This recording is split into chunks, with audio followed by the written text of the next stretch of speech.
Translation and purport by His Divine Grace, Srila Prabhupada. My dear Maharaj Yudhisthira, you Pandavas are so very fortunate in this world that many, many great saints who can purify all the planets of the universe come to your house just like ordinary persons. Visitors. Furthermore, the Supreme Personality of Godhead, Krishna, is living confidentially with you in your house, just like your brother. Please repeat. My dear Maharaj Yudhisthira, you Pandavas are so very fortunate in this world that many, many great saints who can purify all the planets of the universe come to your house just like ordinary visitors. Furthermore, the Supreme Personality of Godhead, Krishna, is living confidentially with you in your house, just like your brother. Purport. Here is a statement exalting a Vaishnav. In human society, a Brahmana is the most respected person. A Brahmana is one who can understand Brahman, the impersonal Brahman. But hardly ever can one understand the Supreme Personality of Godhead, who is described by Arjuna in the Bhagavad Gita as Parabrahman. A Brahmana may be extremely fortunate in having achieved Brahma Gyan, but the Pandavas were so exalted that the Parabrahman, the Supreme Personality of Godhead, was living in their house like an ordinary human being.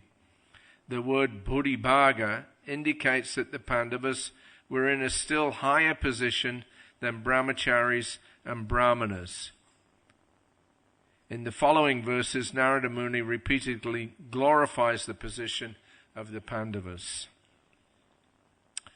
My dear Maharaj Yudhisthira, you Pandavas are so very fortunate in this world that many, many great saints who can purify all the planets of the universe come to your house just like ordinary visitors. Furthermore, the Supreme Personality of Godhead, Krishna, is living confidentially with you in your house, just like your brother. So this is also very similar to the position of Bali Maharaj. Since tomorrow is Vamanadev's appearance day, we can talk a little bit about that also. But Bali Maharaj, after he had surrendered fully to Lord Vamanadev, then he was given this benediction that he could live on the planet Sutala, which was a special planet. It had more opulences, it says 100 times more opulences than all the heavenly planets. So it's a very exceptional place where there's no distress, no disease, no argument, no challenge. Everybody lives very wonderfully. So that was given, and not only that, but the special feature of that was that the Lord himself became his doorkeeper, just to ensure that there would be no problems. Then the Lord was personally residing with Bali Maharaj. So in the same way, here we see that the Lord is personally residing with the Pandavas, because they also had to go through some very serious trials and tribulations in their dealings with the Kurus. They were constantly harassed from one moment to the next. They never knew when there would be the next attempt to kill them, to depose them, and get rid of them. But all through those tribulations, that only increased their affection and reliance on Krishna. Prabhupada mentions that they never once questioned Krishna. Why is this happening to us? If you're our friend, how come we're living in the forest? There was one ex-personal servant of Srila Prabhupada's when they first went to India. He had a hard time. He couldn't adjust to the Indian climate, and he got various diseases, and at a certain point he just wanted to go back to the West. So Prabhupada allowed him, all right, he told the devotees, give him a ticket, let him go back. He was, complaining and pestering, I need a ticket, you have to send me back to the West. And he was in the Calcutta temple, he had some kind of a disease, and he was lying there, and one of the devotees heard him moaning, "Oh, Krishna, why are you doing this to me?" So that is not, that's not the pure devotional platform. Yeah, that we come to Krishna and there's some kind of condition that as long as he looks after us, then we're a devotee. And if we don't get looked after in the way that we think we ought to be, then, somehow or another Krishna's not doing us right. Yeah, then he's not our friend anymore. Suridam Sarvabhutanam. So here we see the example of the Pandavas and Bali Maharaj, Prahlad Maharaj, all great devotees. They never questioned the influence of the Lord. Although Krishna says that he's equal to every living being, at the same time, he gives some special attention to his devotees. And Prabhupada explains that that's not due to partiality. It's not due to partiality, or that Krishna's speaking something false, that on the one hand he says, I'm equal to everybody, and then on the other hand, he gives all kinds of attention to his devotees, as if he's favoring them more than any other living beings. It may appear that way, but the criteria is that it's the devotees, the mood of the devotees themselves. Krishna's equal to everyone. He makes the same offer to everyone, that you don't have to suffer in the material world. You can come back home, back to Godhead. But the devotees accept that offer and the demons don't. Prabhupada says that even if the demons recognize that Lord Vishnu is supreme or all-powerful, but they just don't agree to cooperate with him. So in that way then, the differences that we see are caused by our own individual desires and our relationship, the way that we see Krishna and the way that we relate to Krishna. So if we want to get the favor of the Lord, just like Maharaj Yudhisthira is actually living in his palace, and it's mentioned there just like an ordinary man. That means, generally speaking, anybody can come to your door. But is the Prime Minister likely to come to your door? Is the President of the country likely to come to your door? Not really. Any ordinary man may come. But a special personality, exalted personality, that's a very rare event. It practically never occurs. But here, not only are all the great saints and sages regularly coming, just all the time, coming to the palace of Maharaj Yudhisthira as if they're ordinary men. Not that they are ordinary men, but in the way that an ordinary man may come at any time, and we don't think anything of it. So the saints and sages, they're coming to see Maharaj Yudhisthira and the Pandavas so many times, so frequently, it's just like ordinary people coming. And then also, not only that, but within the house, Krishna himself is residing, the Supreme Personality of Godhead, and giving all his favor and blessings. Wherever Krishna resides, there cannot be anything inauspicious. So in the same way, then Yudhisthira Maharaj's palace, the Pandavas, they were always in an auspicious condition because Krishna was always with them. So it didn't matter whether they were living in the forest or living in the palace, actually. And that observation was made by Queen Kunti, that actually, when we were in the forest, you were always with us, but now we're in the palace because this is an interim period. Later on, Krishna has to go back to Dwarka, and when he's leaving, then she laments that when we were in the forest, you were always with us. You were looking after us at every moment.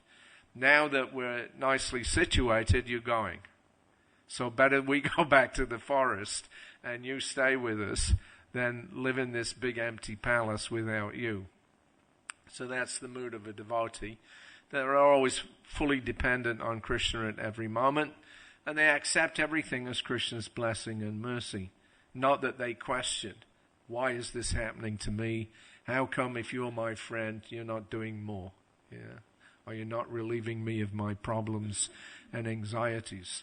The fact is that in the material world, there's always going to be discrepancies at every moment. whatever we do, whatever activities we're engaged in, whatever association that we have, even amongst devotees, there'll always be problems. There'll always be some kind of discrepancy because we're very small, we're very minute, we're not perfect. And this material world, the material energy, is very, very powerful. So at any moment, some discrepancy can arise, but we shouldn't take that, as being some kind of personal insult. This person's done this, don't they know who I am? This is not the way. Yudhisthira Maharaj was not thinking like that. The proper mood of a devotee is to see the bigger picture. Whatever the immediate interaction that we have amongst ourselves, which is always fraught. There's always going to be problems. Either we don't do everything perfectly, or the people that we deal with don't do everything perfectly. But we can't expect, that it's going to be like Goloka Vrindavan. At least not in our stage of devotional service. So we have to always try to see the bigger picture, which means trying to see that actually behind everything is Krishna. Whatever happens to a devotee, he accepts. This is the special arrangement for me by the Supreme Lord. So what can I learn from this? How can I be benefited from this? I've given this example several times about the priest that got locked up in a cell. So after 8 years of solitary confinement, he was released. And he was perfectly happy. And the guards were very surprised. Oh, how come you haven't gone crazy? And he said, because I accept that God is my best friend. So whatever situation I get put into, I understand that he's made that arrangement for me. So when I was put in that 8x6 cell, I immediately accepted this is the space that the Lord has given me to live in. And he's my best friend. He'll never do anything, that will hamper me or to my detriment. So I've been very happily accepting whatever arrangements the Supreme Lord has provided for me. So that way he remains sane. So that's the sane condition of life. We're insane when we start seeing discrepancies and, then all of these different problems arise, arguments and fighting, etc., etc. That means that we're becoming victimized by Kali, victimized by Durga, the material energy, and victimized particularly in this age by the personality of Kali. If we fail to see the bigger picture and if we fail to see how Krishna is personally making arrangements for our advancement in his service. Krishna is always our well-wisher, just like Prabhupada used to sign all his letters, your ever well-wisher. That means that there's never a moment when the Lord or his representative is not our well-wisher. So if we really believe that, then whatever happens to us, we can easily accept it. Oh, this is an opportunity to surrender. This is an opportunity to do a little bit more service. This is an opportunity to appreciate the Supreme Lord. This is an opportunity to appreciate the fact that I've even got the chance to do any service for the Lord. That's our position, or that should be our position. Then we come to this position. Yudhisthira, Bali Maharaj, so many others, Dhruva Maharaj. Bali Maharaj, particularly good example that when Vamanadev came, he came in, kind of a great fanfare. Everybody immediately recognized this is a great personality. And Bali Maharaj, within his mind, immediately wanted to offer everything to Lord Vamanadev. Even before anything was spoken, as soon as he saw him, he understood this is the Supreme Lord. I have to offer everything to him. He wanted to do that. But at a certain point, he was advised by his own guru, Shukaracharya. He was cursed by him that, if you give everything, or if you offer him whatever he asks, you'll lose everything. And I've given you all of this by my, good directions. You become opulent. You become the master of the three worlds practically. So now if, you simply give everything away, what a rascal you are. So he was condemned by his guru. He was condemned by all his family and friends as well. They also didn't appreciate the fact that, because he was the king of heaven. He'd replaced Indra. And that meant that, all of his family and friends, they were also very nicely situated because of their relationship with him. Just like Napoleon, when he became the emperor of Europe. Of course, that was very briefly. But when he became the emperor, he had all of his friends and relatives placed as the king of Italy, the king of Spain, the king of Belgium, this one and that one. So they were all, enjoying their opulence because of their relationship with him. So similarly, Bali Maharaj, his family, his friends, his soldiers that had fought very bravely for him for so many years, defeating the demigods, capturing all the heavenly planets, risking their lives. And now he's giving it all away in a moment to this little boy. Yeah, they couldn't believe it. What is, he's gone mad or something? What's going on here? They didn't like it at all. So they all cursed him. Shukracharya cursed him. And all the family members, they also cursed him. So their fealty was based on, a certain, whatever opulence and favor, whatever privileges that they were getting from their relationship with him.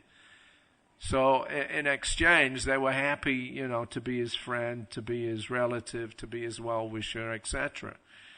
But then when he just gave everything away, they immediately, now all our advantage is lost, therefore now our relationship with you is lost. They cursed him.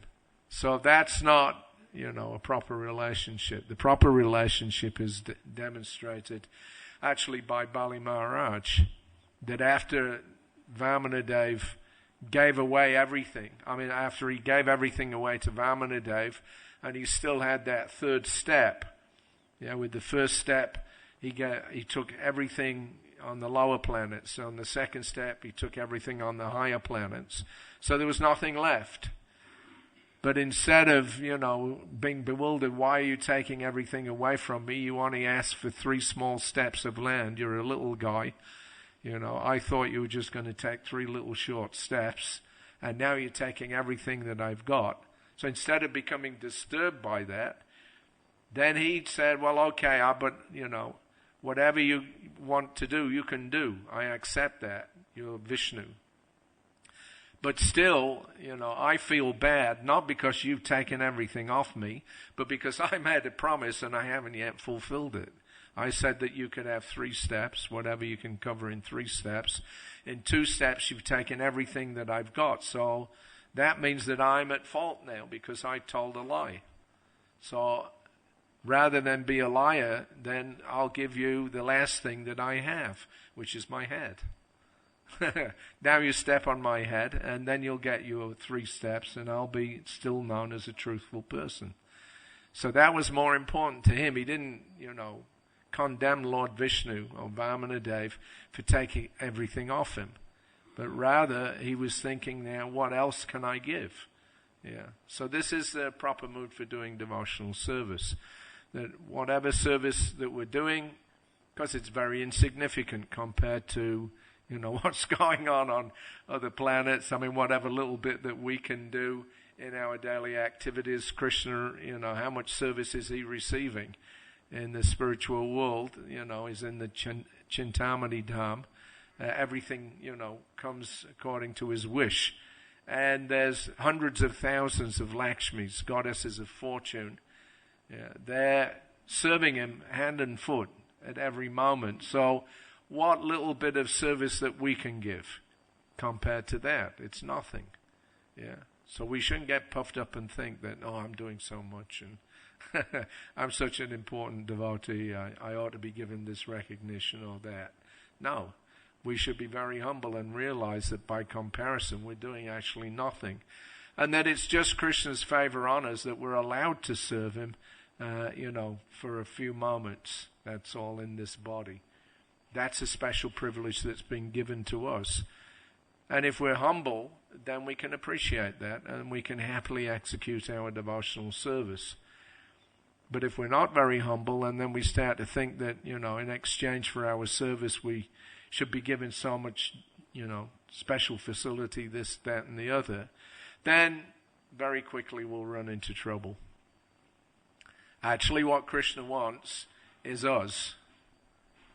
Not it's not necessarily the actions that we perform, the results that we can generate from those actions, and offer those to Krishna. Krishna says that whatever you do, whatever you eat, everything that you perform should be done as an offering to me. But what Krishna really wants is us.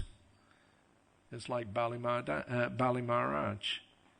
In the end, after everything else had been given away, the one thing that he still had to give was himself.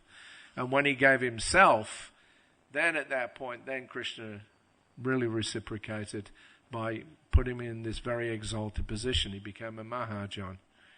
So in the same way with the Pandavas, they're, doing so many services, but ultimately, just the fact that they're fully surrendered souls in any condition of life, any trial, any tribulation, it doesn't make any difference. They're just completely dependent on Krishna at every moment. And as a result of that, then they got Krishna himself. They attracted him. They captured Krishna himself. They weren't interested in anything else. So this is our mood that we try to cultivate in the movement of Lord Chaitanya, that we're trying to surrender ourselves. Everything else is secondary to that. Whatever abilities that we have, whatever opulences that we think we have, because there's no question of opulence in Kali Yuga, but whatever possessions that we think we have to realize that actually, ultimately, everything is the possession of the Supreme Lord. It's not ours. So to so-called give something to Krishna, what are we actually giving? It's already his. That's the Mayavadi fault, that, I renounce the material world. Well, big deal. It's not yours to renounce. That's the first mistake, that you say, I renounce it. Who said it was yours? So this is also a mistake. In the same way, we think that we're giving so much to Krishna. What are we giving him? We're just giving him back what we've stolen. That's all. Now we're becoming honest. That's just to train us up how to become honest. I have so much money or this or that. No, we don't have anything. It's already Krishna's. That's the recognition that we have to come to.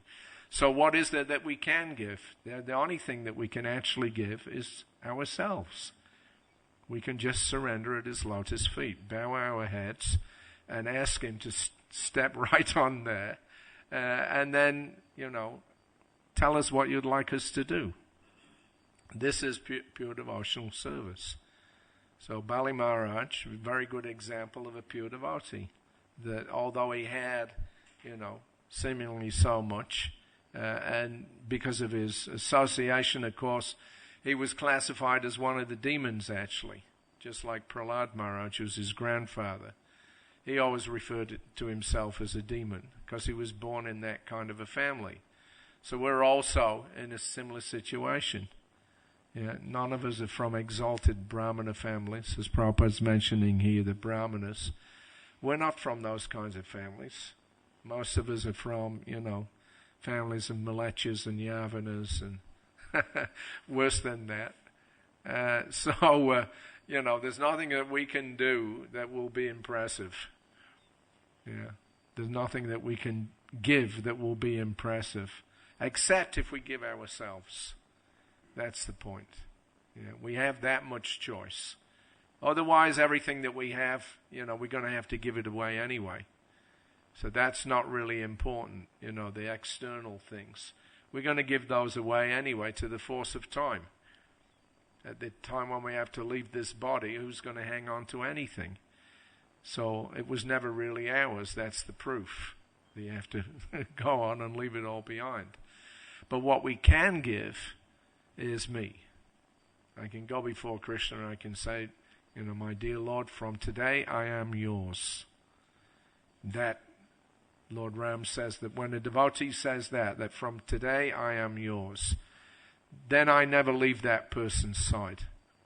Even if sometimes he may become a little bit, bewildered or, have so many so-called ups and downs. But if a person's made that declaration to Krishna, even once, that now from today I am yours, then Krishna never leaves that person, just as he never leaves the Pandavas.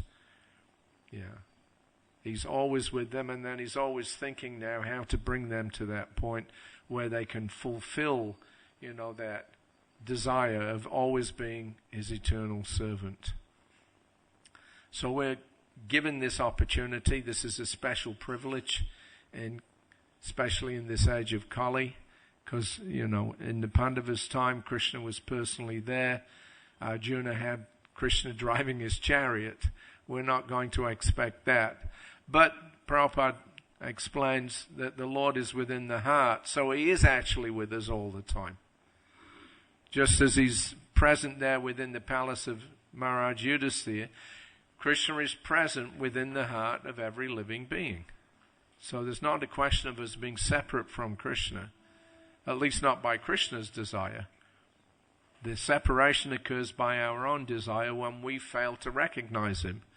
We don't listen to the Lord within the heart. We don't recognize his presence. And we go off and we do what we want to do rather than what he would like us to do. So in that way, that separation is caused by us. It's not caused by Krishna. So in one sense, it's not unusual that a pure devotee then has Krishna present with him at all times, because it's a very great blessing and benediction. But it's not unusual for a pure devotee to be in that situation, that the Lord manifests himself externally. He's already there internally, and when we recognize him, then we'll see him externally also. That's the point. So we're not the Pandavas, but we can try to follow their example. Yeah, we don't try to imitate, but we try to follow the example of the Mahajans. We follow their path. And by following their instructions and their examples, we can also actually come to this point where we see the Lord at every moment. Yeah, either we see him or we hear him, but we recognize his presence at every moment. That's the point that we have to come to.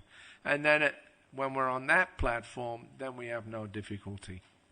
There's no difficulty for any devotee, actually. Everything is fine, because Krishna is the center of everything that we do. He's our ever well-wishing friend, and we should never, therefore, become disturbed or upset, if we think that we're not being dealt with properly, or we're not getting this facility or that or the other. We should understand that Krishna is directly dealing with us at every moment. And if we're in that mood of acceptance, no problem. Yeah, no disturbance. A person can be very ecstatic doing their devotional service, whether it's washing the pots, cleaning the floor, doing the pujari work, out on book distribution or whatever services that there are that, are available to us. We can easily accept any of that for the pleasure of the Supreme Personality of Godhead. Okay, so I'm going to finish at this point. Do you have